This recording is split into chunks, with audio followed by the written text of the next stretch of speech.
I wonder if a lot of people feel like this who may have just been a tourist but then came and moved here because as an American I can't I just know that is what it is and I already know that America's a corporation and I just keep that in the back of my mind and know that everything's about them wanting you to buy. If you've seen is it They Live, you already know.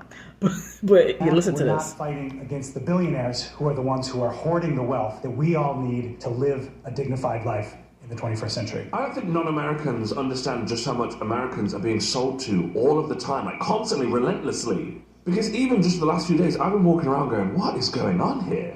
I think we all know and understand that America is essentially the home of capitalism, fine, but I think I wildly underestimated it, like wildly. Because when I come to the States, I'm always on holiday, you know, New York, New Orleans, California, I've been all over, but I've always been here as a tourist. And so you expect a level of selling, right? You're a tourist, you're moving with a bit of purpose, you're doing the landmarks, you're kind of on the move.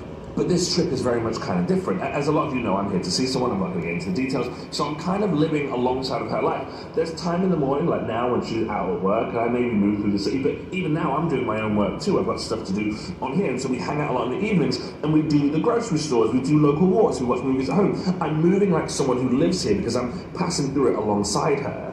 And yeah, man, Americans are being sold to in a way that I've never really experienced in my life. At one point, we're out and we're talking about streaming, and she's complaining about the ads that come with streaming. I'm like, yeah, ads are annoying, but we all grew with ads. Terrestrial TV had ads, like we all just suffered with them. And she goes, no, Jamal, it's different, right? So then we sit down, we watch a movie on Amazon Prime, a service which she pays for, by the way, and within minutes I'm like, oh, this is kind of dystopian. Because they're not ads, they're micro shopping experiences. Like the movie just stops and a button pops up like, hey babe, while you're during this emotional climax of the movie, do you want to buy some fabric softener now that will be delivered to you in the next couple hours? It's the low stakes version of, you know, in Ready Player One when they show you how many ads you can fill the screen before the player will pass out. And then there's just like the roads, you know, just like you're driving along, the sheer size of corporate logos. In the UK, a domino sign is a sign. I've never just seen the logo off on the side, bright like it's a bit of a monument.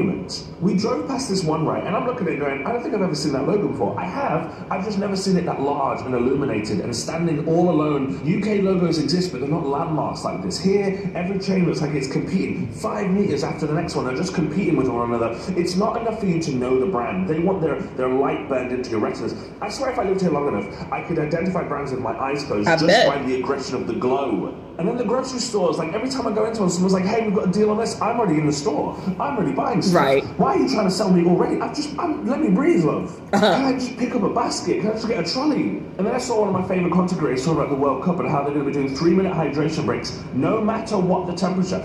In the World Cup, for people who don't know this, during the football, right, they do hydration